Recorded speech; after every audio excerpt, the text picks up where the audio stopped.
Bon dia a tothom, gràcies per l'assistència.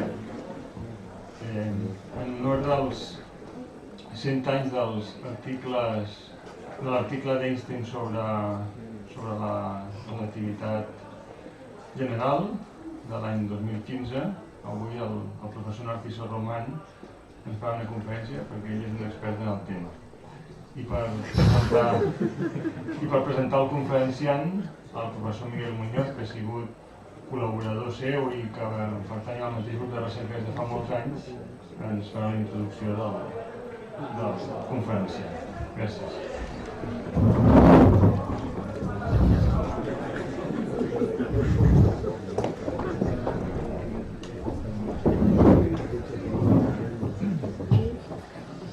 Buen día. Gracias, señor decano, por dejarme presentar esta conferencia y al ponente. A ver, aprovechando que muchos de los asistentes son estudiantes, pues hay que ponerles al día.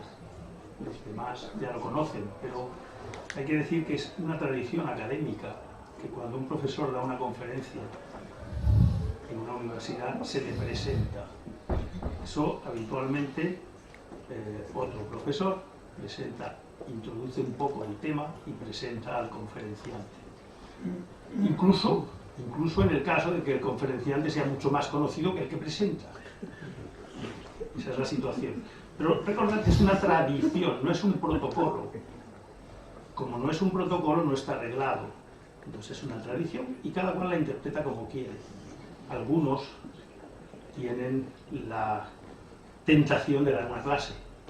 Espero que no sea mi caso, pero no se sabe, ¿eh? No se sabe. Muy bien. Sobre el tema de la conferencia, la relatividad general, los 100 años de la relatividad general. Poner hoy en día en discusión la importancia de la relatividad general, pues es algo sin sentido. Entonces decir que es importante es algo vacío, es obvio.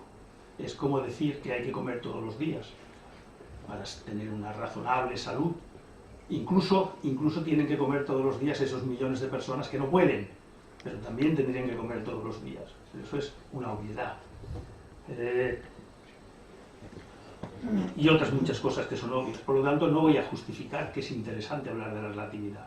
Pero estamos en una conferencia histórica. Conmemoramos 100 años del trabajo fundamental, primitivo, primigenio sobre la relatividad general. El trabajo publicado, porque evidentemente los pensamientos, las ideas ya estaban en el ambiente.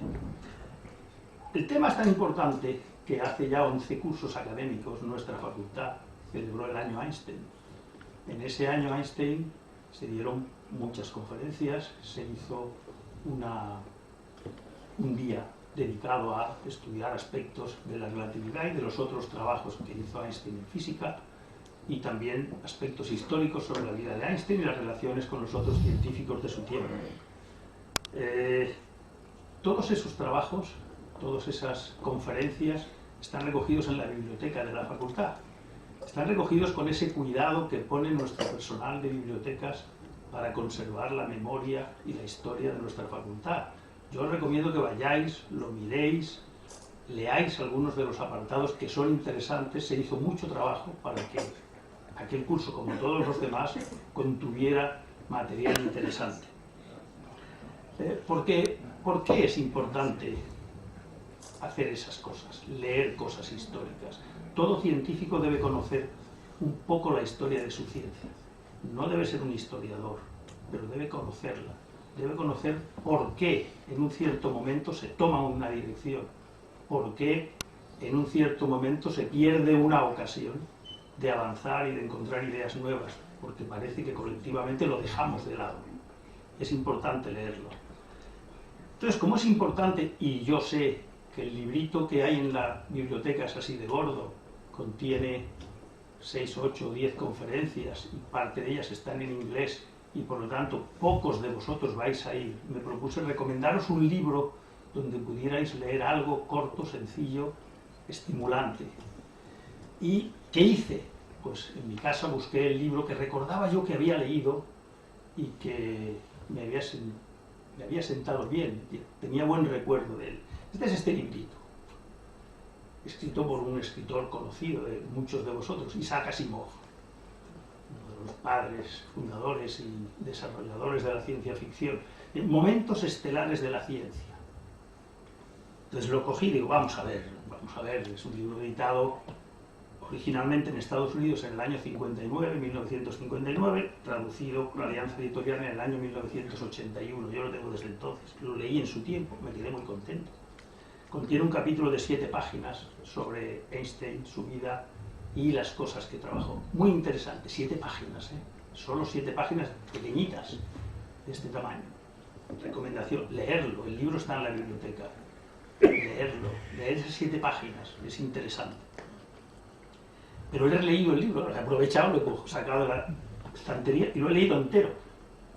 He sufrido una enorme decepción. Lo leí, tampoco era tan joven como sois vosotros los estudiantes ahora, ya mayor. Y me quedé muy contento, pero hoy lo he leído y me ha causado una enorme decepción. Es un libro de aquella época, de los años 50. Describe las aportaciones de 30 científicos, mucho más centrado en las personas que en las ideas que aportaron. Mucho más centrado en las personas. Los títulos de los capítulos son nombres. 30 científicos de 23 siglos, desde Arquímedes, en el siglo III a.C., hasta un tal Robert Goddard, que yo no sabía ni que existiera, no lo recordaba, que fue uno de los que descubrieron el combustible de los cohetes para lanzar satélites, combustibles sólidos, combustibles líquidos. 23 siglos, no hay ningún matemático. Pero no solo no hay ningún matemático, sino que tampoco en los trabajos de los que hay allí hay alguna idea que diga que tienen influencia o utilizaron las matemáticas. Ninguno. Evidentemente nosotros consideramos matemáticos a Arquímedes, a Newton, a Einstein y a otros más que han hecho cosas de matemáticas de esa lista de 30. Pero las matemáticas para este señor parece que no eran ciencias. Yo no me di cuenta cuando lo leí. Eso solo quiere decir que lo leí muy mal, que no puse ese espíritu de crítica que hay que poner cuando uno lee un libro. Pero hay otros problemas en el libro, no solo esos. Solo hay una mujer. Entre 30 solo hay una mujer. Claro, se lo ganó bien ganado. Marie Curie, que fue 2 veces premio Nobel. Solamente hay otras 3 personas que han sido 2 veces premio Nobel. Se lo mereció. Pero hay otras muchas más mujeres que hicieron ciencia, junto con algunos de los que salen en la lista y que ni siquiera se nombran. Eso hoy en día no lo admitiríamos. Pero bueno, leerlo con espíritu más crítico que yo, que seguro lo tenéis. No os digo más. Ahora tengo que presentar a Narciso Román. Narciso Román Roy, que obviamente es más conocido que yo, para todos vosotros desde luego, para mi mujer, mis hijos y mi madre. ¿Por qué? Porque es vuestro jefe de estudios. Además, claro, hoy nos ha venido así en plan sin avisarme, ni ponerme la corbata o algo así, quedo así a su lado. Bueno, pues además de ser jefe de estudios vuestro de la facultad, es licenciado y doctor en Ciencias Físicas, doctor en el año 1986, ha sido profesor de la Universidad Autónoma de Barcelona y de la UPC, primero en la Escuela de Ingenieros Industriales, después en el Departamento de Física y Ingeniería Nuclear, y luego en Telecos, en el Departamento de Matemática Aplicada 4 y en la facultad, hoy en día en el Departamento de Matemáticas. Ya sabéis que hemos tenido cambios. Respecto a la docencia, ha dado docencia de variadas, digo variadas por no decir muchas, o 33, yo qué sé, es igual. Una vez se han pasado de 10 asignaturas distintas, da igual, ya uno es capaz de que le echen lo que le echen. Asignaturas de física y de matemáticas. Ha dirigido diversos proyectos final de carrera, final de grado, final de máster. Estos son nombres que han ido apareciendo con el tiempo para hacer lo mismo. Y una tesis doctoral. Su investigación está relacionada con la física matemática y con la geometría diferencial aplicada a la física y a otros aspectos, como cosas de mecánica, cosas de control, etc. Tiene 58 artículos publicados en revistas, más otras muchas publicaciones en congresos internacionales y de todo tipo. Lo cual ha merecido que, según el Google Scholar, el Google académico, tenga más de 1.400 citas por otros científicos las publicaciones. Nos toca hablar de la relatividad general. Él es un maniático de la relatividad general. Es una de sus manías. ¿Por qué? Porque considera que hay que dedicarle tiempo y esfuerzos a entenderla cada día un poco más. Por eso es adecuado para dar esta conferencia y será interesante lo que nos cuente. Y ahora, para terminar, dos cosas. Lo anterior es positivo. Las otras dos os dejo a vuestro criterio decidir si son positivas o negativas. Es muy aficionado, yo diría que es un friki de la ciencia ficción y de ciertas artes marciales. Hoy no ha traído la katana, ya vestido de katana y esas cosas. No sé qué color de cinturón es, porque yo no sé nada de eso, pero cuidado. Como último dato que también os aporto para que juzguéis si es positivo o negativo, me precio de ser su amigo. Gracias. Estoy seguro de que disfrutaremos hoy entonces.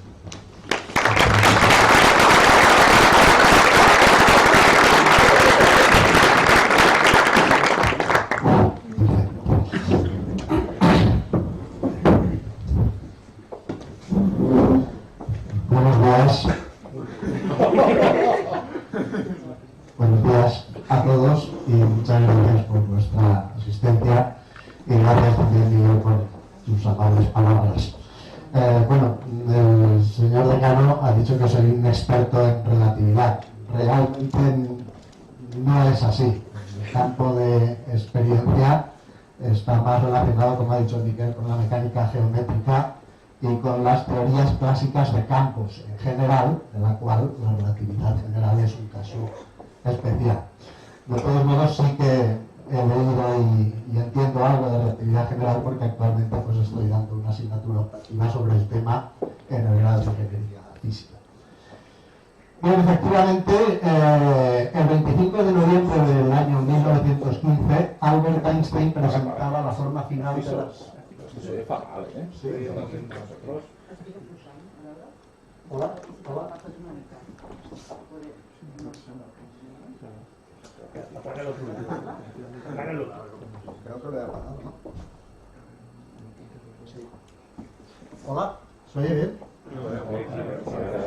Hola, hola, ¿mejor? Sí, vale.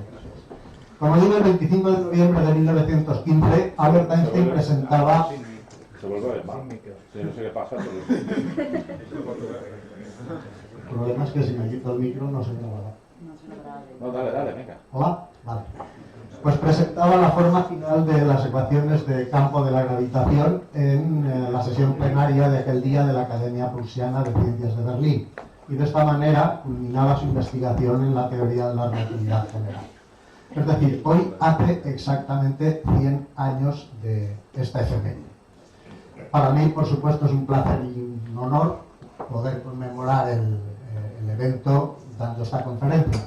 Conferencia en la cual voy a tratar de hacer una visión general de la teoría, concretamente de sus fundamentos, de la presentación de las propias ecuaciones y sus consecuencias, y al final, pues un poco una sinopsis histórica sobre la génesis y la cronología de la teoría de la relatividad. Bien, para poder fundamentar la teoría de la relatividad general hay que primero recordar brevemente su teoría antecesora, que es la teoría de la gravitación de Newton, entendida como una teoría de campos.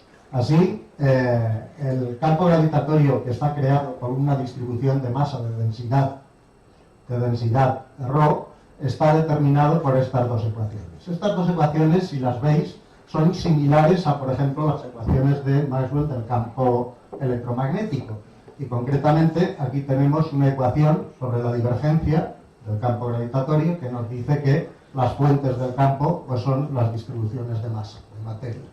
Y aquí otra sobre el rotacional del campo que nos dice que el campo es conservativo en R3, por tanto existen potenciales escalares y si uno coge un potencial escalar del campo y lo pone en esta ecuación se convierte en esta, donde aparece la laplaciana del potencial, es por tanto una ecuación en derivadas parciales de segundo orden, que recibe el nombre de ecuación de Poisson o ecuación de Newton-Poisson. Esta es la ecuación que determina el campo gravitatorio. Si ahora uno quiere ver o determinar cuáles son las trayectorias que siguen las partículas sometidas a este campo, lo que tiene que introducir es esta ecuación, que nos da la fuerza que un campo gravitatorio ejerce sobre una partícula, y a partir de aquí, combinando con la segunda ley de Newton, uno puede obtener la ecuación dinámica de las partículas, de las trayectorias de las partículas en los campos gravitatorios. Por supuesto, esta forma de presentar la teoría no es la forma original como Newton la presentó, entre otras razones porque el concepto de campo es posterior a Newton, es del siglo XIX.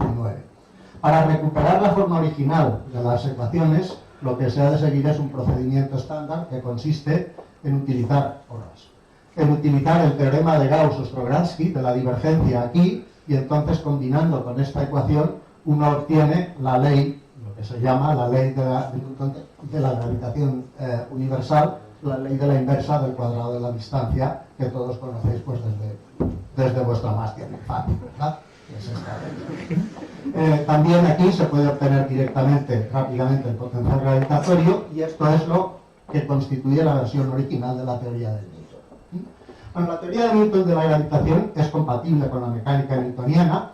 Las ecuaciones son invariantes por el grupo de invariancia de esta teoría, que es el grupo de Galileo extendido, pero es incompatible con la relatividad especial.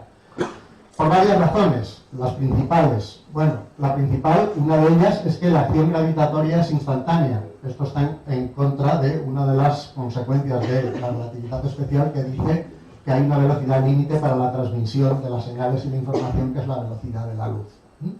Además, esta fórmula de aquí, es una fórmula que solo vale en principio en un sistema de referencia privilegiado, que es aquel en el cual todas las posiciones de las partículas se miden simultáneamente.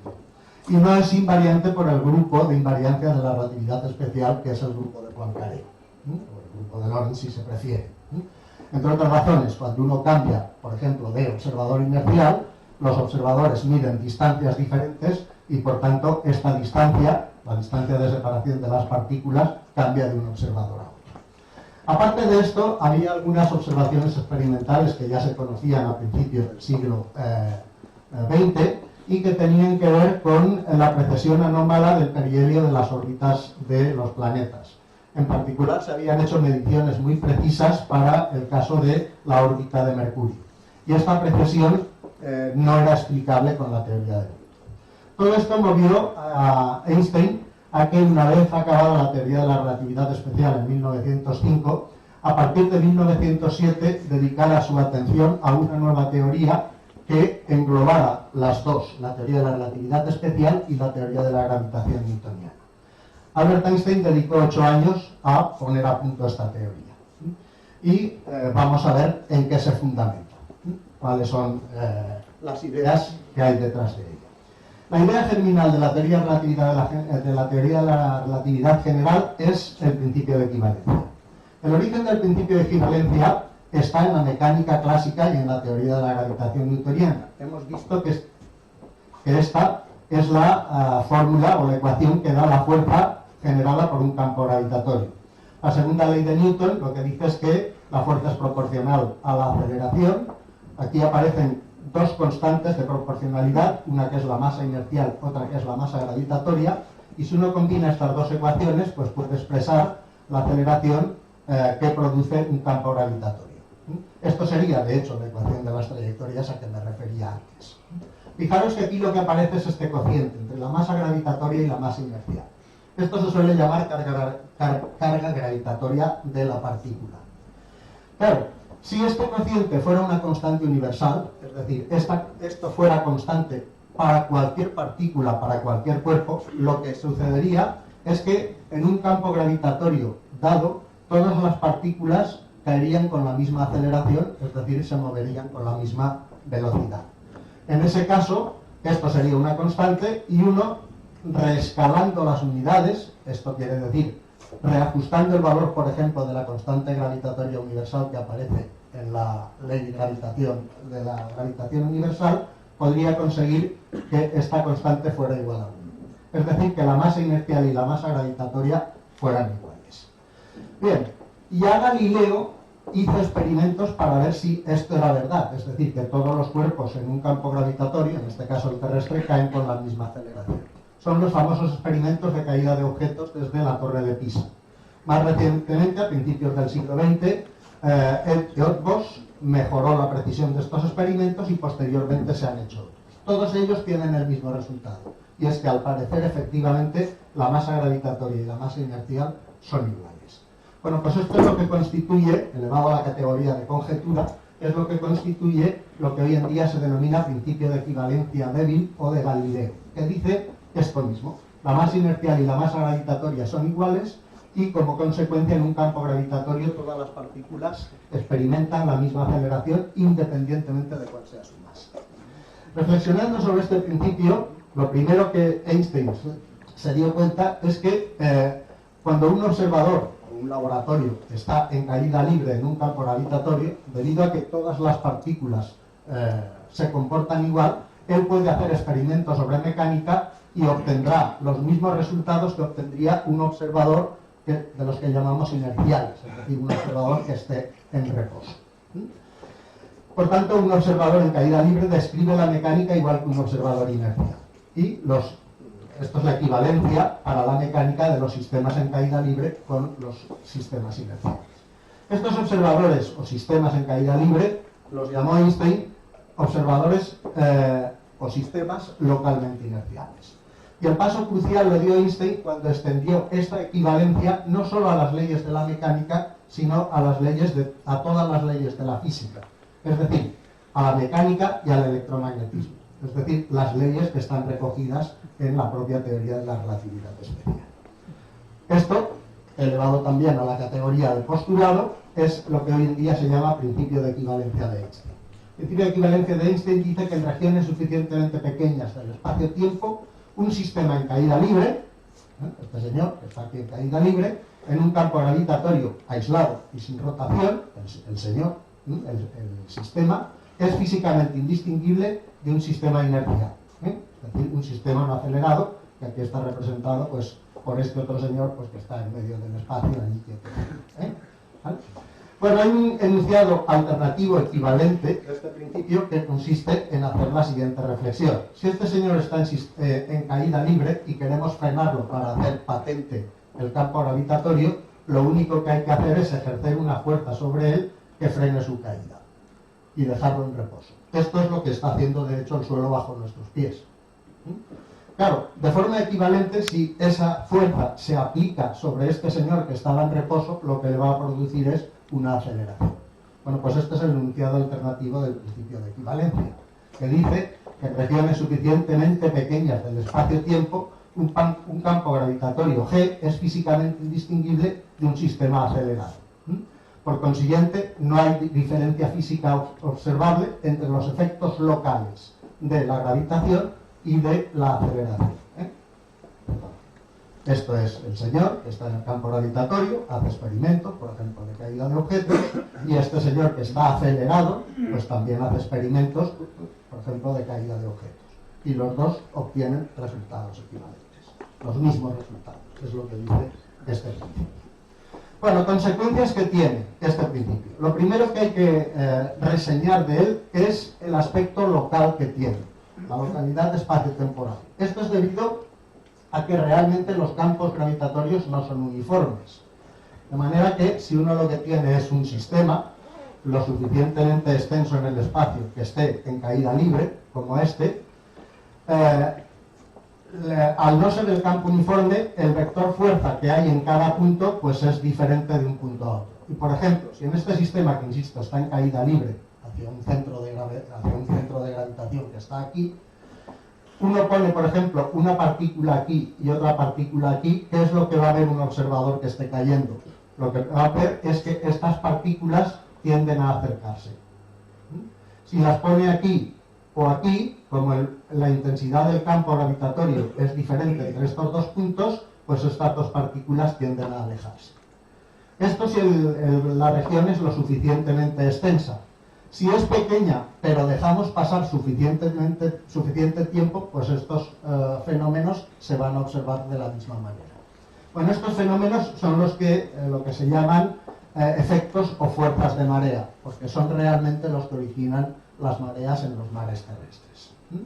La conclusión, bueno, la conclusión es que, a diferencia de lo que pasa en relatividad especial, en que uno puede cubrir todo el espacio-tiempo con un solo sistema de coordenadas, en relatividad general esto no va a ser posible y el espacio-tiempo habrá que parchearlo, cubrirlo con sistemas de referencia locales. Matemáticamente esto significa lo que pone aquí, y es que el modelo matemático del espacio-tiempo en relatividad general es una variedad diferenciable dimensional. Bueno, la mayoría de los estudiantes, pues creo que no habéis estudiado todavía geometría diferencial. Estos son los detalles técnicos de la conferencia que en principio podéis soslayar. La otra consecuencia importante del principio de equivalencia es la existencia de curvatura espaciotemporal. Para poner de manifiesto esto, se hace con los famosos experimentos mentales a los que Einstein era muy aficionado. Por ejemplo, la curvatura espacial. La curvatura espacial se puede poner de manifiesto con este sencillo experimento. Si uno tiene un sistema en el cual uno lanza un rayo de luz, y este sistema está en reposo, ¿vale? El rayo de luz sigue una trayectoria rectilínea, que es una geodésica en el espacio, ¿vale?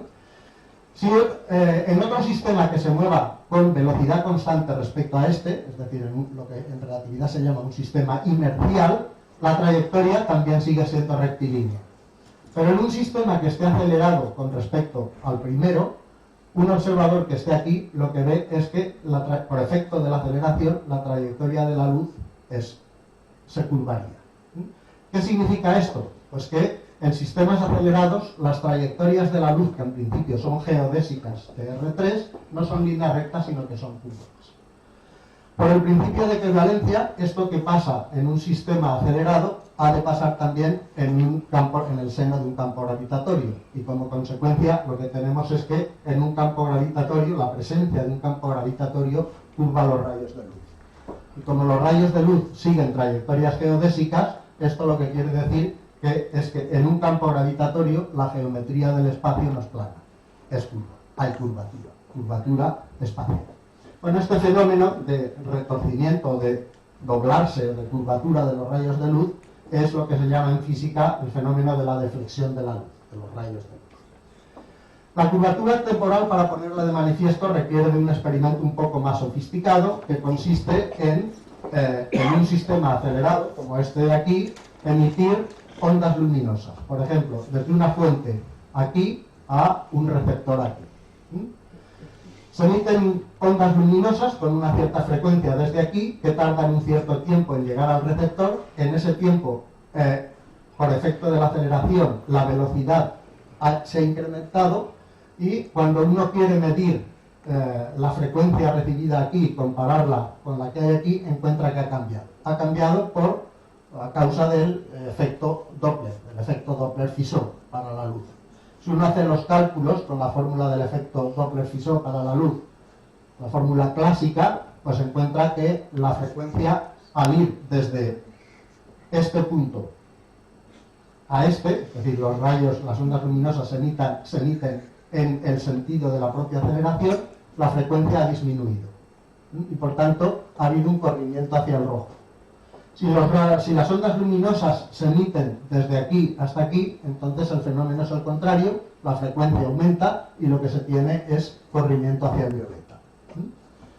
Bueno, este efecto recibe este nombre, es el fenómeno del corrimiento hacia el rojo o al violeta gravitacional.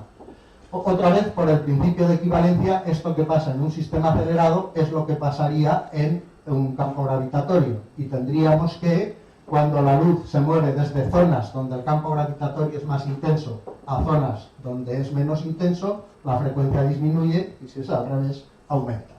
Como la frecuencia es proporcional a la energía en la luz, lo que tenemos es que para escapar de un campo gravitatorio, la luz pierde energía, y cuando cae, la gana. Es decir, exactamente lo mismo que les pasa a las partículas materiales.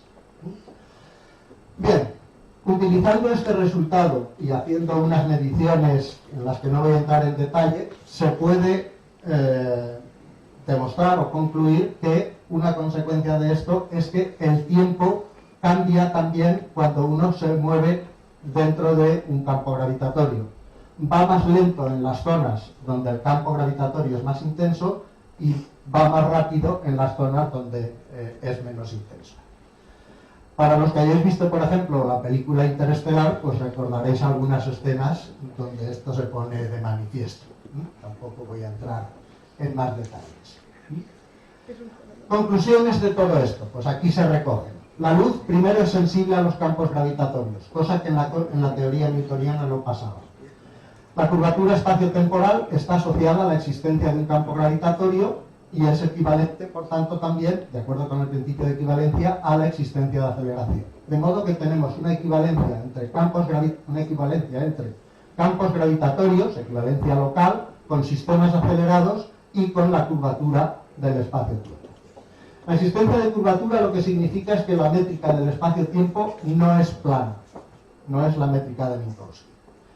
Para los que no sepan lo que es una métrica, breve descripción. Una métrica es una herramienta matemática que nos permite medir distancias entre puntos o longitudes. Técnicamente, matemáticamente, es un campo tensorial covariante de orden 2, que es simétrico y no degenerado. Para los estudiantes, un producto escalar. Eso es, ¿vale? Por tanto, se representa por medio de una matriz. La matriz de la métrica ordinaria que uno usa para medir distancias en el espacio es la métrica euclidia, que se representa en un cierto sistema de referencia por la matriz identidad. En el espacio-tiempo de la teoría de la relatividad especial, que es plano, la métrica que se usa es la métrica de Minkowski.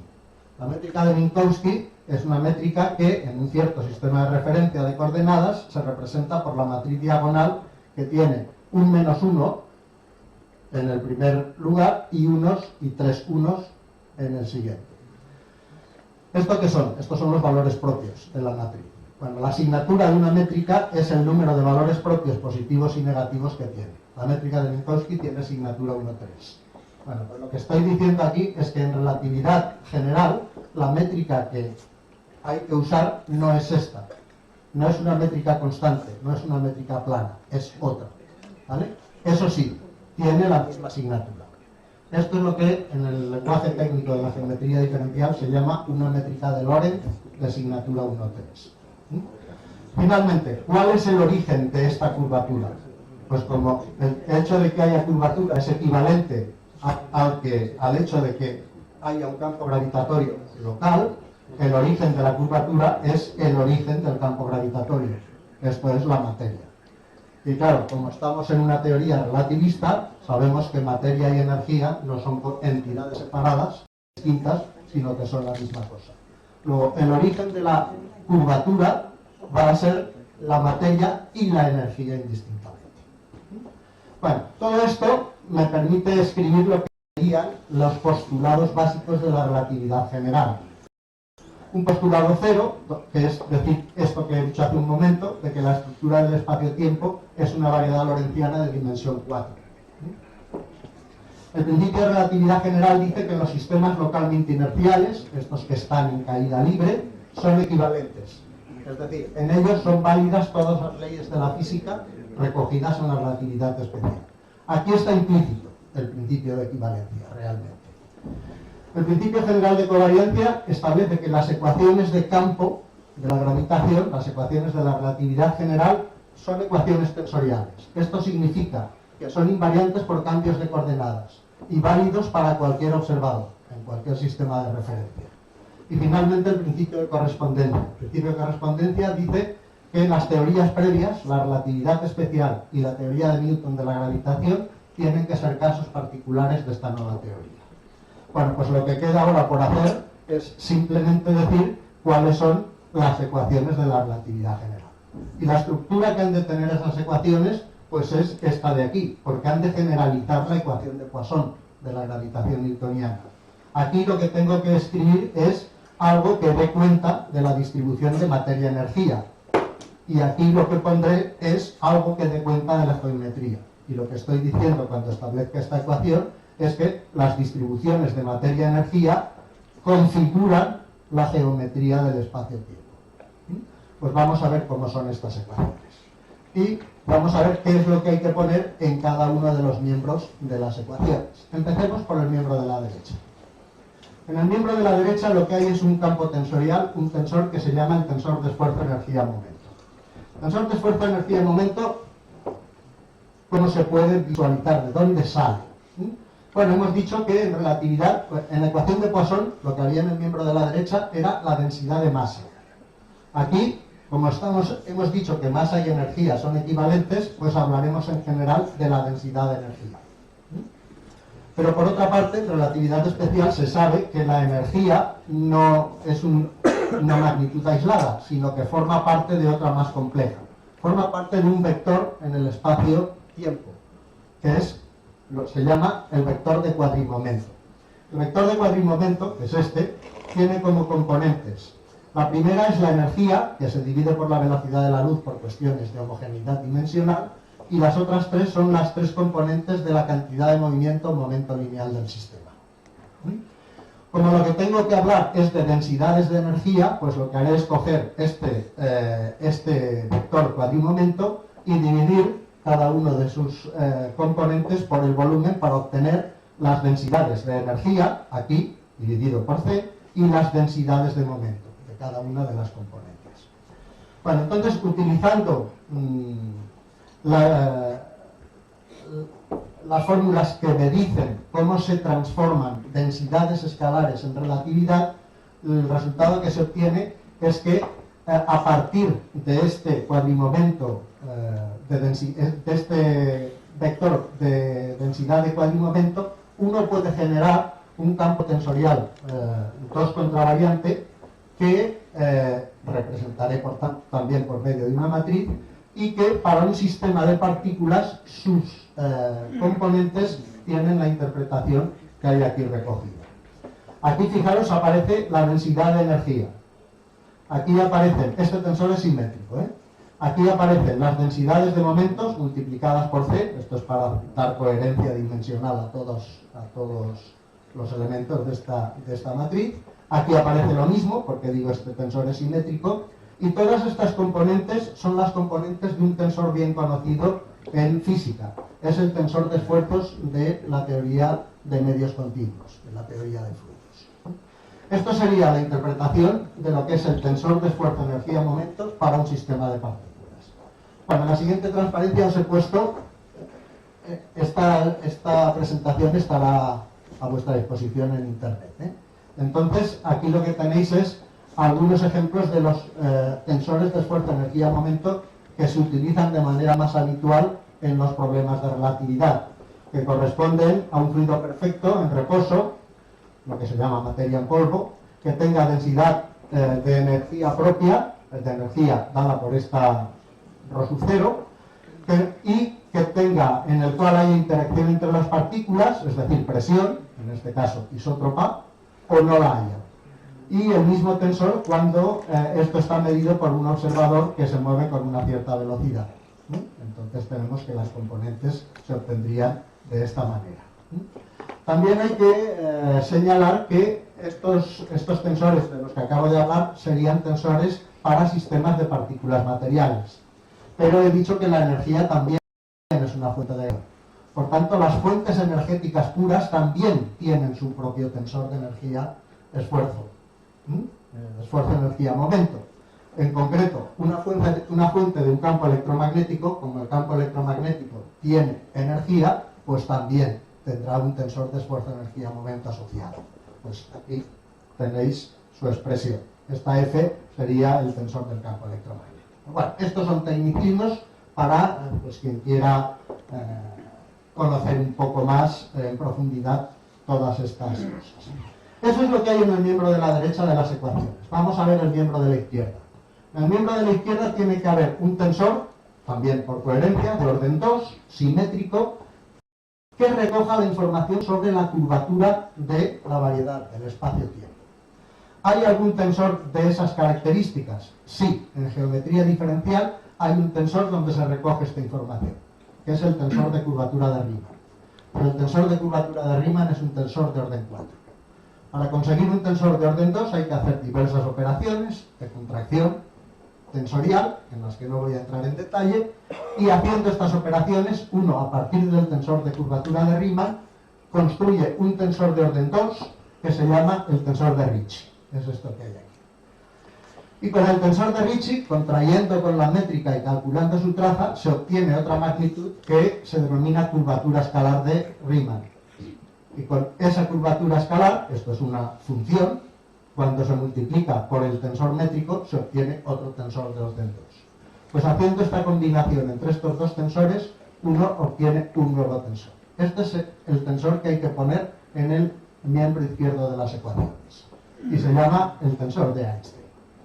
Bueno, este tensor se puede definir axiomáticamente. Se puede demostrar que este tensor es el único que satisface esta lista de propiedades que tenéis aquí especificada y en las que tampoco quiero entrar en más detalles. ¿Cómo son pues las ecuaciones de campo de la gravitación en la teoría de la relatividad general?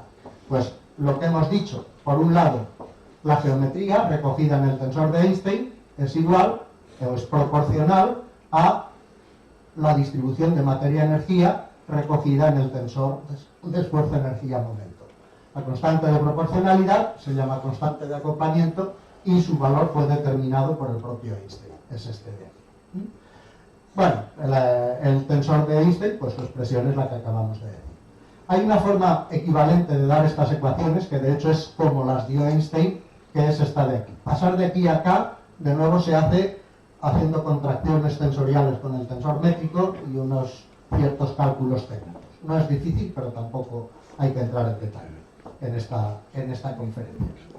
Esta forma de presentar las ecuaciones de Einstein se usa mucho porque es más fácil calcular con ella que no con esta de aquí. Bueno, ¿cuál es el aspecto explícito que tienen estas ecuaciones? Porque claro, esto escrito así, G igual a K veces T, pues es muy bonito, pero vamos a ver cómo son estas ecuaciones. En estas ecuaciones el dato es la distribución de materia-energía, es en principio este tensor. Y la incógnita es la métrica. Lo que queremos hallar es la métrica. Y esto es un tensor. Luego la incógnita son las funciones componentes de este tensor. Bueno, pues, ¿dónde aparecen esas funciones? Esas funciones aparecen aquí. El tensor de Ricci está bien definido, el tensor la curvatura escalar también, y si se expresan estas cantidades tensoriales por sus definiciones, uno encuentra que la expresión explícita de este tensor es todo esto. Aquí lo que aparece son estos símbolos gamma. Estos símbolos gamma, para los que sepan un poco de geometría diferencial, son los símbolos de Christoffel de la conexión de Levi-Civita asociada a la métrica, cuya expresión es esta. De modo que cuando esto lo ponga aquí y aquí, ¿qué es lo que va a pasar? Aquí van a aparecer productos de las derivadas primeras de las componentes de la métrica. Y aquí lo que van a aparecer son derivadas segundas de esas componentes. Todo ello además multiplicado por todo este factor. Luego esto es un sistema de ecuaciones diferenciales en derivadas parciales de orden 2, que obviamente es no lineal, y que en general es muy difícil de resolver. Los índices. Bueno, todos los índices que hay aquí, estamos en un espacio-tiempo, en un espacio por tanto de 4 dimensiones, tienen 4 valores. En relatividad se suele enumerar 0, 1, 2, 3.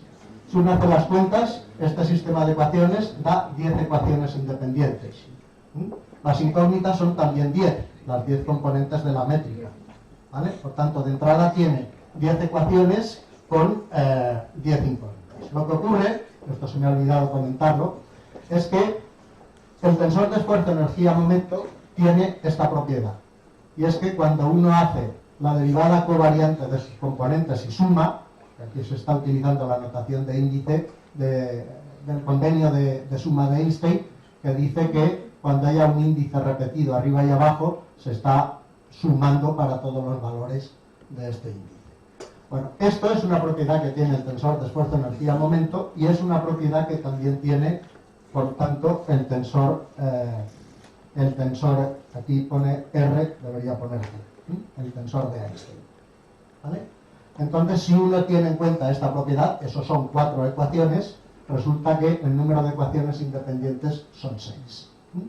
En ellas, como he dicho, aparecen derivadas de primer y segundo orden en las componentes de G. son no lineales y la solución es de enorme dificultad. Estas serían las ecuaciones de campo, las ecuaciones que determinan el campo, que en este caso está representado por la métrica. Lo siguiente que hay que decir es cómo son las trayectorias de las partículas físicas sometidas a este campo gravitatorio. Bueno, pura geometría. Las trayectorias de las partículas o de la luz son las geodésicas para esta métrica. Y por tanto la ecuación de las trayectorias es la ecuación de las geodésicas de la métrica hallada, que es esta de aquí. ¿Vale? Bueno, esta es la parte más técnica de la conferencia, ¿eh? Lo que viene ahora ya es más llevadero. Bueno, esta es la forma que tienen las ecuaciones y estas son las ecuaciones. Claro, detengámonos un poco a reflexionar sobre qué significa todo esto. Bueno, aquí estoy hablando de una teoría de la gravitación, ¿verdad? Entonces uno podría decir, bueno, ¿y dónde está la fuerza gravitatoria aquí? No hay tal fuerza. No existe la fuerza gravitatoria. Solo hay geometría. Solo hay geometría. Esto puede parecer sorprendente, pero si uno reflexiona un poco, tampoco lo es tanto. Porque, según el principio de equivalencia, estoy hablando de sistemas no inerciales. Y en la mecánica básica ya se sabe que cuando uno está en un sistema no inercial, aparecen lo que los físicos llaman fuerzas ficticias, fuerzas inerciales. Por ejemplo, cuando uno está en un sistema que está en rotación, pues aparecen lo que se llama la fuerza centrífuga o la fuerza de Coriolis. Esas fuerzas no son reales, no son más que la manifestación de un fenómeno, que es la tendencia de las partículas al movimiento inercial, a seguir trayectorias rectas en el espacio, es decir, geodésicas. Pues esto es lo que hay aquí. Aquí no hay ninguna fuerza. Lo que hay es que la materia y la energía generan curvatura, configuran la geometría del espacio-tiempo.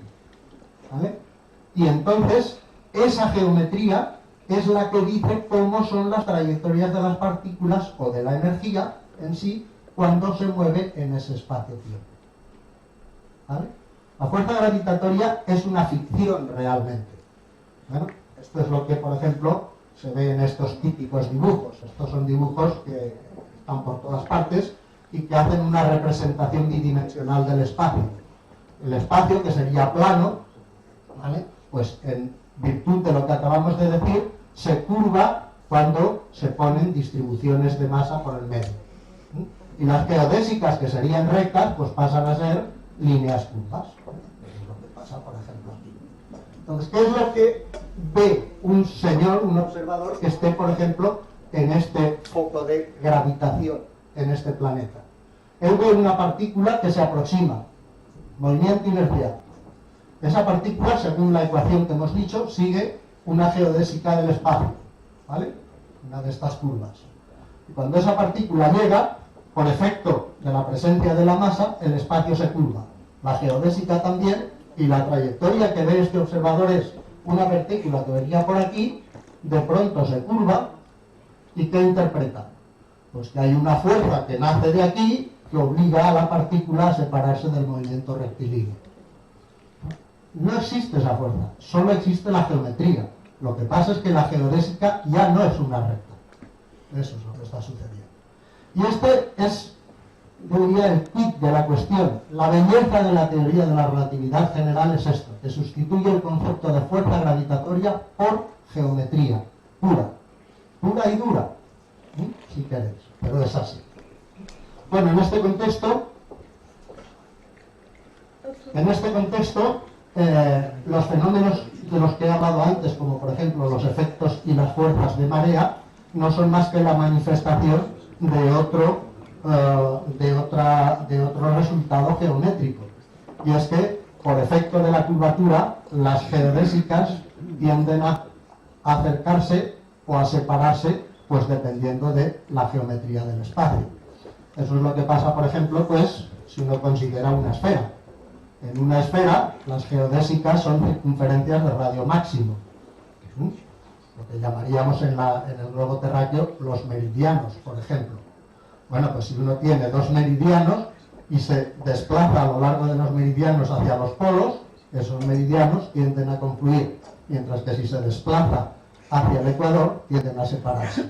Esto es lo que se llama el fenómeno de la desviación geodésica. La ecuación que mide esta separación es una ecuación que también es bien conocida, geometría diferencial, que se obtiene a partir de la ecuación de las geodésicas y que se llama ecuación de la desviación geodésica. Luego las fuerzas, los efectos de marea no son más que esto, la desviación geodésica que las propias geodésicas del espacio-tiempo sufren por efecto de la propia curvatura del espacio-tiempo. Bueno, todo esto que acabo de decir está recogido de manera magistral en una frase que pronunció el físico matemático John Archibald Wheeler, que es esta de aquí, y que dice: la materia le dice al espacio cómo curvarse. Esas son las ecuaciones de Einstein. Y el espacio le dice a la materia cómo moverse. Eso es la ecuación de las geodésicas. Bueno, consecuencias, curiosidades, aplicaciones, en fin, de las ecuaciones de la relatividad general. La primera cosa que voy a comentar es que el propio Einstein, en el año 1917, utilizó sus ecuaciones, estas ecuaciones de las que he hablado, para al universo en su globalidad, para obtener un modelo de universo, de cómo era el universo.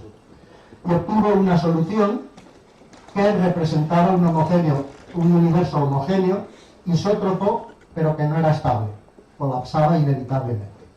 En aquel tiempo se creía que el universo era estático. Todavía no se había descubierto lo de la expansión. Claro, si esta solución describía un universo que colapsaba y el universo realmente no colapsa, quiere decir que algo va mal. Entonces Einstein, para resolver esta incoherencia, lo que hizo fue modificar sus ecuaciones de campo añadiendo este término. En este término aparece una constante, lambda, que se llama la constante cosmológica, y este término se interpreta como una débil fuerza que impide el colapso del universo.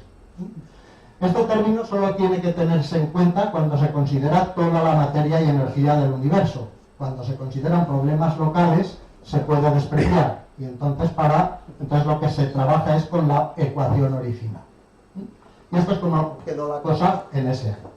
Lo que ocurre es que unos años después, en 1922, el físico matemático ruso Alexander Friedman resolvió otra vez las ecuaciones originales de Einstein para el universo en su conjunto y encontró diversas soluciones que describían indistintamente universos en contracción, universos en expansión o universos estáticos. Para más INRI, al cabo de unos años, en 1929, Edwin Hubble confirmó la expansión del universo. Y ante todas estas evidencias, Einstein rápidamente se vio forzado a deshacer lo hecho, quitó ese término y además calificó su inclusión como el mayor error de su vida científica. Pues bueno, hoy en día parece ser que realmente Einstein igual no estaba muy desencaminado, porque datos recientes, experimentales, parecen dar la evidencia de que el universo, la expansión del universo, se está acelerando. Para dar cuenta de esa aceleración, habría que reincorporar otra vez a la ecuación este término de la constante cosmológica, que sería la misma interpretación, una cierta fuerza repulsiva que acelera la expansión. El origen físico de este término, sería la existencia de lo que los físicos llaman materia y energía oscura. Esto, para quien haya leído cosas sobre esto, pues todo viene de esta discusión. Bien, la segunda cosa importante de la que hay que hablar es de que las ecuaciones de Einstein, como el propio Einstein demostró, se pueden deducir de un principio variacional utilizando las técnicas del cálculo de variaciones múltiples. Einstein ya demostró que esto podía ser, lo que no halló fue la lagrangiana, el principio variacional. La lagrangiana la halló el gran matemático David Hilbert. No porque era gran. David Hilbert, en el año 1915. Luego hablaremos de esto. Y bueno, ¿qué es esto? Pues la ecuación de Einstein en el vacío, es decir, cuando no hay distribuciones de materia-energía, es decir, la ecuación en la que el miembro de la derecha hay un cero, el tensor cero, se puede deducir de esta acción. Esto es lo que se llama la acción de Hilbert. La función que hay en el integrando es la función lagrangiana de Hilbert. Como veis, aquí lo que aparece pues es la curvatura escalar. ¿De acuerdo? Bien, si uno quiere obtener la ecuación de Einstein completa, es decir, con el término de del tensor de esfuerzo, energía, momento, entonces hay que modificar un poco esta lagrangiana y añadir pues un término a la lagrangiana que dé cuenta de eso. Es este de aquí. La relación entre este término y las componentes del tensor de esfuerzo, energía, momento son estas de aquí. Y esto a veces es lo que se toma como definición del tensor de esfuerzo, energía, momento. Finalmente, si se quiere incorporar la constante cosmológica, pues también hay que añadirla al lagrangiano y aquí la tenéis añadida. Vale. De la contribución de Hilbert a la relatividad general hablaremos dentro de un momento porque es una historia muy interesante. Os he dicho que las ecuaciones de Einstein son muy difíciles de resolver. No obstante, hay soluciones exactas. La primera que se obtuvo, es a la que me voy a referir esencialmente, la obtuvo el matemático alemán Karl Schwarzschild en 1916. Karl Schwarzschild era un matemático, en aquella época tenía 40 años, estamos en plena guerra mundial, la primera, y llevado de su patriotismo se había alistado al ejército alemán y fue destinado al frente ruso en labores de asesoramiento. Y en sus ratos libres pues se dedicaba a hacer matemáticas y entre las cosas que hizo fue 2 meses después de que Einstein publicara su ecuación hallar una solución exacta. Es lo que se llama hoy la solución de Schwarzschild, la métrica de Schwarzschild, cuya forma matemática es esta. Ahí aquí. La historia esta es muy interesante porque Schwarzschild envió sus trabajos a Einstein. Einstein quedó impresionado por la elegancia y simplicidad de los cálculos y recomendó su publicación inmediatamente elogiando la figura de Schwarzschild. Desgraciadamente el pobre Schwarzschild moría pocos meses después debido a una enfermedad que contrajo en el frente y no pudo saborear su éxito. Bueno, a partir de esta solución se han hallado otras, que esta solución corresponde a una distribución de masa con simetría esférica y radio R, estática. Hay otras soluciones que se derivan a partir de aquí, cuando la distribución tiene carga eléctrica o cuando la distribución tiene momento angular o cuando tiene las dos cosas. Y para quien tenga curiosidad, pues también están expuestas aquí. También hay otras soluciones, las soluciones esas a las que me he referido, que describen modelos de universos. Estas son las soluciones de Friedman, de Lemaitre, Robertson y Walker, que fueron obtenidas en la década de los 20. Bueno, pues aquí tenéis en esta transparencia un resumen de qué va. Estas soluciones dependen de una cierta constante, esa constante K que aparece aquí, que según sus valores describe universos con diversas geometrías, hiperbólicas, planos o esféricos. Y eso tiene trascendencia en cuanto a su evolución. Si la geometría es hiperbólica, el universo se expande eternamente. Si es plano, pues la expansión se va deteniendo asintóticamente, y si es esférica, la expansión se detiene y se inicia un periodo de contracción. Pues aplicaciones de las ecuaciones. Y finalmente, los tests de la relatividad. La fenomenología, fenómenos que se pueden testear. Hay 3 tests clásicos, 3 experimentos clásicos de la relatividad. Los 3 los hemos comentado ya, cuando hablábamos del principio de equivalencia. El primero es la precesión del perihelio. Bueno, de la precesión del perihelio del planeta Mercurio se disponían de datos muy precisos que había hecho el señor Le Verrier en el año 1859, y había encontrado pues un valor para la precesión del perihelio.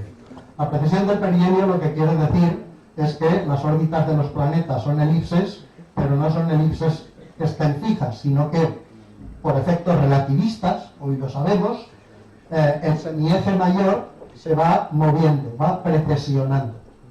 Y entonces lo que se mide es la velocidad de precesión.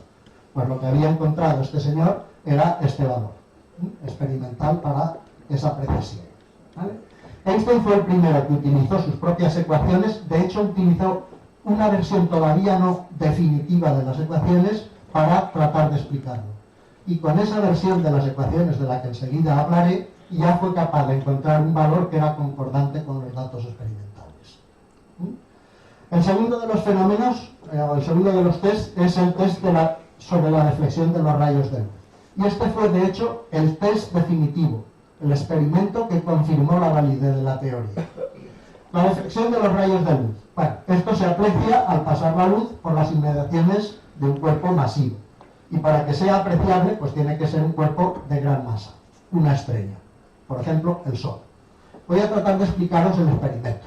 El experimento consiste en lo siguiente. Esto es el Sol. Entonces, aquí está el observador en la Tierra y lo que observa son las estrellas que están al otro lado. Si hay una estrella aquí, cerca de la periferia, si los rayos de luz van en línea recta y no se desvían, pues obviamente cuando el observador esté aquí no verá esta estrella. Pero si hay la deflexión de los rayos de luz, este fenómeno del que he hablado antes, sí que puede suceder que un rayo de luz que parta de esta estrella y venga por aquí, cerca de la corona solar, por efecto de la gravitación, es decir, de la curvatura del espacio, este rayo se va a torcer y puede ser percibido por este observador. De manera que lo que va a ver este observador es la posición de la estrella, no aquí, sino aquí. ¿Os hacéis idea, verdad? ¿De acuerdo?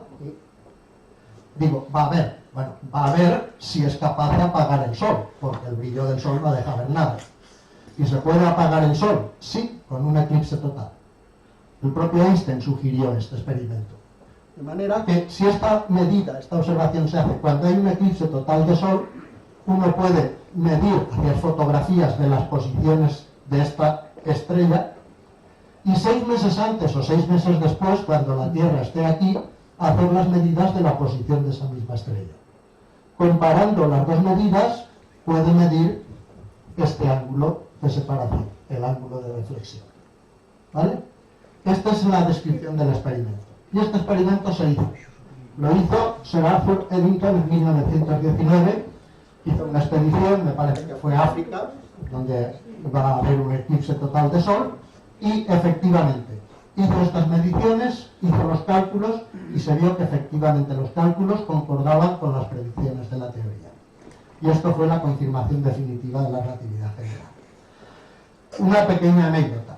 Este experimento se intentó hacer en 1914 cuando Einstein lo propuso, por Arthur Eddington, que se trasladó con su equipo a Centro Europa, con la mala suerte de que empezó la Primera Guerra Mundial. Y el equipo fue detenido, todo su instrumental requisado, y ellos estuvieron pues allí retenidos durante un cierto tiempo. Anécdotas que pasan. Bueno, el tercero, una consecuencia de esto, de la deflexión de los rayos de luz, para quien tenga interés, es este efecto de lente gravitacional. Aquí tenéis unas imágenes, no voy a entrar en detalle porque voy apurado de tiempo, que dice que bajo determinadas condiciones, es lo que pasa aquí, pues uno lo que puede ver por efecto de la deflexión de los rayos son imágenes múltiples del mismo objeto.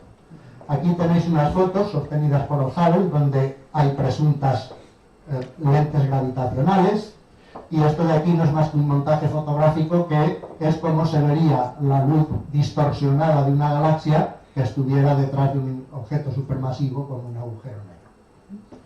Bueno, el tercero de los test es medir el retardo temporal. No voy a entrar en detalles. Esto se hizo en 1959 por primera vez, haciendo experimentos de espectroscopía Moss-Bauer, y actualmente se puede comprobar utilizando relojes atómicos de altísima precisión. Otras predicciones de la teoría de la relatividad general, las más espectaculares, el colapso gravitacional y los agujeros negros. Esto sale del análisis de la métrica de Schwarzschild. La existencia de ondas gravitacionales, que son soluciones no estacionarias de las ecuaciones de Einstein. Bueno, tampoco quiero entrar en detalles. Esto daría para una o dos o n conferencias más. O sea, como decía Miguel, hay que leer. Quien esté interesado tiene que leer libros. Y libros sobre esto hay atómicos. Bueno, pues esto es lo que son los fundamentos de la teoría y la teoría. Y en esta última parte, en estos últimos, me permitís, 10-15 minutos, lo que vamos a hacer es hablar un poco de la historia de la génesis. Como he dicho, Einstein empezó su investigación en este tema en 1907, cuando todavía era un funcionario, un empleado, mejor dicho, de la oficina de patentes de Berna. En este año inicia su investigación para conciliar la relatividad especial con la gravitación newtoniana y en un primer trabajo, que está aquí referenciado, establece el principio de equivalencia, que en sus propias palabras es una de sus mejores ideas. Hace un primer cálculo del corrimiento hacia el rojo gravitacional y de la dilatación del tiempo utilizando los experimentos mentales que os he descrito. Extiende la validez de la fórmula clásica igual a mc cuadrado para la masa gravitatoria, esto es una consecuencia inmediata del principio de equivalencia, y analizando las ecuaciones de Maxwell deduce el fenómeno de la deflexión de la luz y también deduce que el campo electromagnético es fuente de la gravitación. Después de esto, Einstein pasa 3 años en que no se dedica a investigar sobre relatividad general y centra sus esfuerzos en otros temas relacionados con la física teórica. Retoma la investigación en 1911 cuando ya ha conseguido su primera posición como profesor universitario en la Universidad de Praga. Aquí Einstein se da cuenta de que lo que necesita no es una mera conciliación de dos teorías, sino crear toda una nueva teoría nueva que las tenga como casos particulares. En los denominados trabajos de Praga, que son estos 3, Einstein sienta las bases de esta teoría. Concretamente, mejora sus resultados previos de corrimiento hacia el rojo y deflexión de la luz, comienza a trabajar con el campo gravitatorio y con los primeros bocetos de ecuación de campo, que entonces Einstein, guiado por la ecuación de Poisson, piensa todavía que ha de ser una ecuación escalar, no tensorial, escalar. Añade la energía a la materia como fuente de la gravitación e incorpora la propia energía del campo gravitatorio y pone en evidencia el carácter local del principio de equivalencia del que hemos hablado antes. En el año 1912, Einstein ha cambiado de universidad, está en Zúrich, y también cambia radicalmente la concepción de su teoría.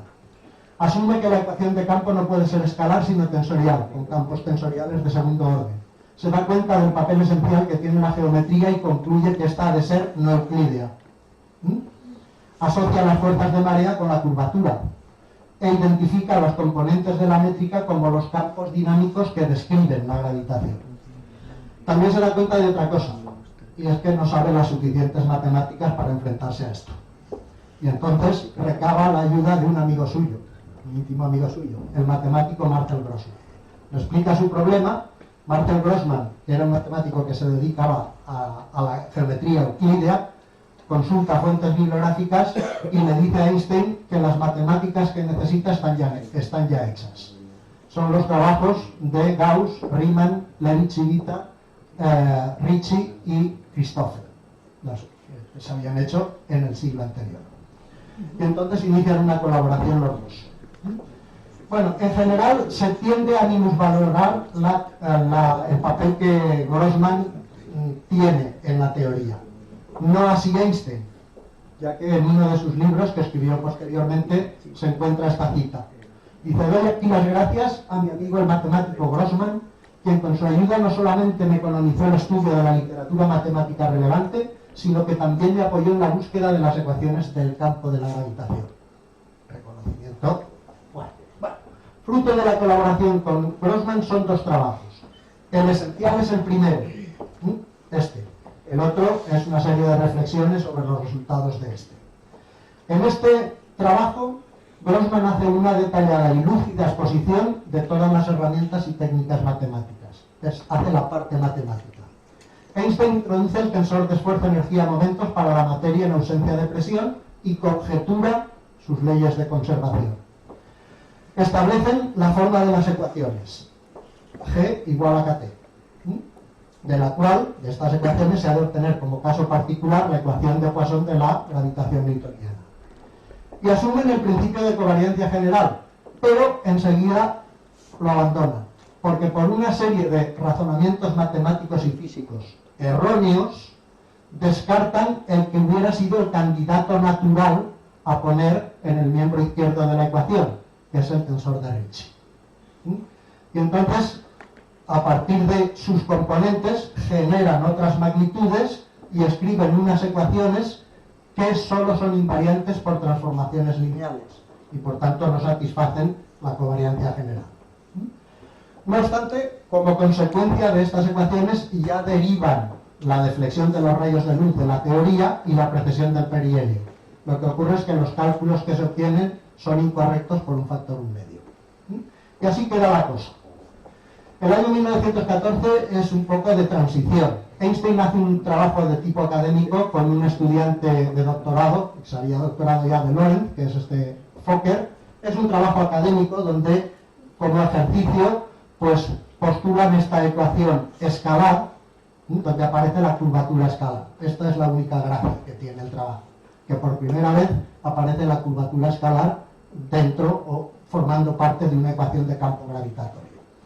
Lo más interesante de este trabajo quizá es que en él se demuestra que una teoría alternativa de la gravitación que había sido desarrollada por Nordström en 1913, es una teoría relativista, pero que no identifica la curvatura con el campo gravitatorio, esta teoría, que es la única a la que Einstein prestó atención, es un caso particular de la que acaban de desarrollar Einstein y Grossman.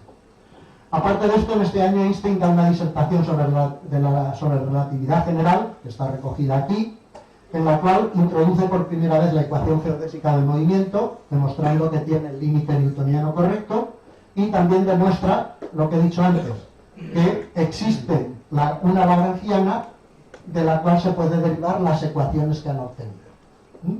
Demuestra la existencia, pero no la calcula. Bueno, el año decisivo es el año 1915. Y aquí es donde hace su aparición la figura de David Hilbert. Concretamente, en el verano de 1915, a finales de junio, Hilbert invita a Einstein a la Universidad de Gotinga a que dé una serie de conferencias sobre relatividad, la relatividad general. Einstein imparte 6 seminarios de 2 horas, en la cual expone el estado actual de la teoría y las dudas que ella tiene sobre las ecuaciones. Bueno, Einstein queda entusiasmado por la receptividad que recibe en Gotinga por parte del propio Hilbert y de otros matemáticos como Felix Klein. No estaba muy acostumbrado a esto Einstein, porque fuera por lo que fuera, sus descubrimientos siempre eran muy contestados. Y estos, los matemáticos de Gotinga, bueno, pues los aceptan de entrada. En particular, el propio Hilbert se muestra enormemente interesado y se pone a trabajar en la resolución del problema de hallar las ecuaciones correctas. Según Felix Klein, la inspiración final le vino a Hilbert en octubre de 1915, cuando estaba de vacaciones en la isla de Rügen, en el Báltico.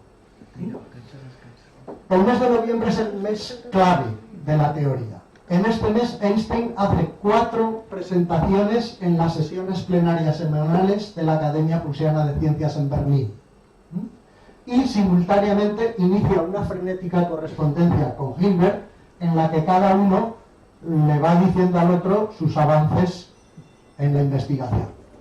En la primera de las presentaciones, de las sesiones, Einstein abandona definitivamente las ecuaciones que ha obtenido con Grossman en el año 13 y postula unas ecuaciones que son invariantes por transformaciones unimodulares, es decir, transformaciones cuyo jacobiano es 1, para entendernos, y demuestra que pueden ser deducidas de un principio variacional. Para ello lo que hace es usar una descomposición del tensor de Ricci en suma de 2 partes y quedarse con la parte que es invariante por este tipo de transformaciones, y esa es la que pone en el miembro izquierdo. Esto todavía no son las ecuaciones buenas.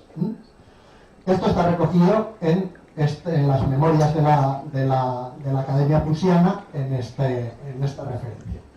Einstein envía a Hilbert pruebas de imprenta de este trabajo pues 3 días después.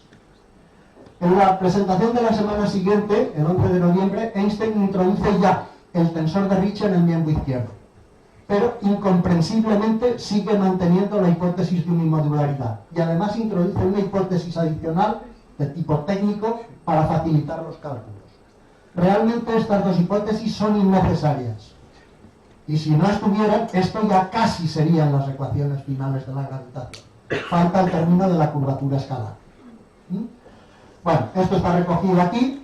Einstein comunica a Hilbert los resultados de este trabajo el día 12. Hilbert, 2 días después, le envía una carta donde dice que él ya ha hallado la solución y le invita a que asista a una conferencia que va a dar el día 20 en Gotinga, donde la va a presentar. Einstein no puede ir a esta presentación porque se encuentra enfermo en ese momento. El día 18 de noviembre, Einstein, utilizando las ecuaciones de la semana anterior, que todavía no son definitivas, pero casi, deduce el valor correcto de la precesión del perihelio y el de la deflexión de los rayos de luz. Son los valores el doble de los que había obtenido en 1913. Esto todavía con las ecuaciones no definitivas, le falta el detalle de la curvatura escalar, pero a partir de esas ecuaciones ya deduce los valores correctos de esto. Esto está recogido aquí. Einstein recibe copia del trabajo de Hilbert donde anuncia la solución del problema, lo lee, según Klein, lo debió leer así por encima porque él estaba absorto en su propia investigación, lo mira así y le contesta a Hilbert con un comentario que dice: sus cálculos coinciden con los míos. Hilbert, por su parte, felicita efusivamente a Einstein por haber resuelto el problema del perihelio. El día 20 de noviembre de 1915, Hilbert presenta en Göttingen la lagrangiana que os he mostrado antes, pero no las ecuaciones en una primera versión del trabajo. Esto no quiere decir nada. Por supuesto que para un matemático de la talla de Hilbert, deducir las ecuaciones de la lagrangiana no suponía ningún problema, aun cuando esto era una lagrangiana de segundo orden. De todos modos, he de decir que esta deducción no es trivial, pero Hilbert seguro que la sabía hacer. ¿Vale? También en este trabajo se incluyen, sin demostrar, unos teoremas de conservación de los que Hilbert extrae conclusiones erróneas, que posteriormente purgará en versiones posteriores del trabajo, y que fueron aclarados, estos teoremas de conservación, 3 años después por la gran matemática Emmy Noether, que también estaba trabajando en Göttingen. El 25 de noviembre de 1915, efeméride que hoy conmemoramos, Einstein presenta en la Academia Prusiana de Ciencias las ecuaciones del campo en su forma definitiva. Es decir, en el miembro de la izquierda está el tensor de Ricci y el término con la curvatura escalar. Abandona las hipótesis innecesarias de unimodularidad y las otras hipótesis técnicas que había incorporado. Y también se incluye aquí el teorema de conservación del esfuerzo energía-momento, que bueno, deduce no las deduce de las ecuaciones porque no conocía las identidades de Bianchi. Hoy se deduce esto de las propias ecuaciones. Aquí está la referencia a la comunicación y esto es el trabajo final, que fue publicado al año siguiente. Bueno, vista este panorama, aquí pues se suscita esa controversia que ha durado años sobre si realmente Einstein plagió a Hilbert, Hilbert plagió a Einstein, a quién debería dársele el mérito de la teoría. Hombre, visto lo visto, y en esto creo que están de acuerdo todo el mundo, el mérito de la teoría de la relatividad general es de Einstein, porque todo el trabajo previo lo había hecho él. Hilbert se une al final. El mérito de las ecuaciones. Bueno, realmente Hilbert se adelanta por 5 días a dar publicidad a la solución real. Felix Klein, que actuaba como un observador más o menos imparcial de toda esta historia, dice que, a su parecer, estos dos hombres que estaban investigando en paralelo, con frenesí, se hablaban, pero no se escuchaban, y cada uno iba a su bola. Y entonces él dice que, para ser justos, el mérito de las ecuaciones debería ser compartido. Sobre si sí, sobre si no, mira, dejemos a los historiadores de la ciencia que se entretengan y hagan disquisiciones sobre esto. Hilbert jamás reclamó ninguna autoría sobre la teoría de la relatividad. Es obvio que en este proceso, pues, una cierta tensión hubo entre estos dos hombres. Esta tensión la disipó Einstein en una carta que mandó a Hilbert en diciembre de ese año, en la cual se lee esta frase: ha habido un cierto pique entre nosotros cuyas causas no deseo analizar. He tenido un sentimiento de amargura respecto a ello, contra el que he luchado con completo éxito. Pienso otra vez en usted con amistad no perturbada y le pido haga lo mismo con respecto a mí. Sería una vergüenza que dos personas de verdad que hasta cierto punto se sienten liberadas de este bajo mundo no pudieran llevarse bien. Pues por supuesto que se llevaron bien, porque la relación entre estos dos hombres fue cordial, amistosa y de admiración mutua a partir de ese momento. Bueno, aquí están las fotos de los tres principales protagonistas de la historia. Este señor es Marcel Grossman, aquí está Einstein, una foto de la época, y este señor del sombrero pues es David Hilbert. Para acabar, un breve comentario, bibliografía, referencias básicas, estas cuatro. Este es un libro de Einstein muy interesante, uno de los mejores sobre divulgación de sus teorías. El segundo es la Biblia de la gravitación, el libro de Misner Fort-Wheeler, Gravitation. Esto es una magnífica biografía científica de Einstein, escrita por Abraham Pace, que me ha servido de guía sobre todo en esta parte final. Y este es un libro de Thorne. Thorne es uno de los autores de este libro. Kip Thorne junto con Stephen Hawking probablemente son actualmente los dos mayores expertos en relatividad. Y Thorne actualmente también es conocido para el gran público porque ha sido el asesor científico de la película Interestelar. Y ha escrito un libro sobre ello, también muy interesante. Libros en general sobre relatividad, cientos, miles. Aquí hay una lista de unos cuantos. Unos más matemáticos, como este, otros más físicos. Y finalmente, para quien quiera leer un poco sobre la historia, referencias históricas. Todas ellas son accesibles. Yo las tengo, de todos modos. Y para acabar, siempre me gusta citar algunas frases de Einstein. Einstein es uno de los autores más citados en cuanto a frases. Dos de las que más me gustan son estas. La primera es una respuesta de Einstein cuando tuvo conocimiento de la edición de un libro de tendencia filonazi que se titulaba 100 autores contra Einstein.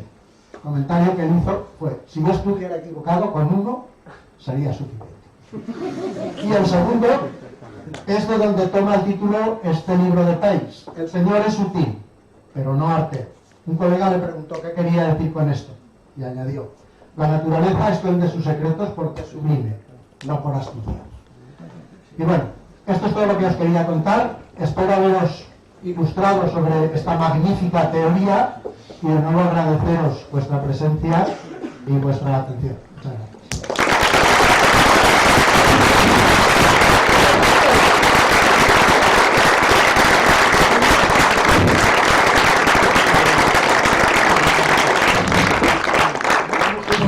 Minutos para algún comentario, pregunta. Nada. Bueno, pues... en cierta teoría de la curvatura del espacio-tiempo, claro, esto de alguna forma no ha entrado en lo que es el tema de los viajes en el tiempo, ¿no? ¿De lo qué? ¿Perdón? De los viajes en el tiempo. Bueno, a ver, los viajes en el tiempo. Los viajes en el tiempo serían soluciones, es decir, trayectorias cerradas en el espacio-tiempo. Se deducen soluciones de Einstein que permiten la existencia de estas trayectorias. Tiene que ver con los agujeros de gusano, para que nos entendamos. Lo que se duda es de si esas soluciones, que son soluciones matemáticas, tienen una existencia física real. Eso que matemáticamente existe, ¿no? Matemáticamente sí, hay soluciones que dan trayectorias cerradas en el espacio-tiempo. Y eso, pues, de alguna manera daría cuenta de estos viajes. ¿Alguna pregunta?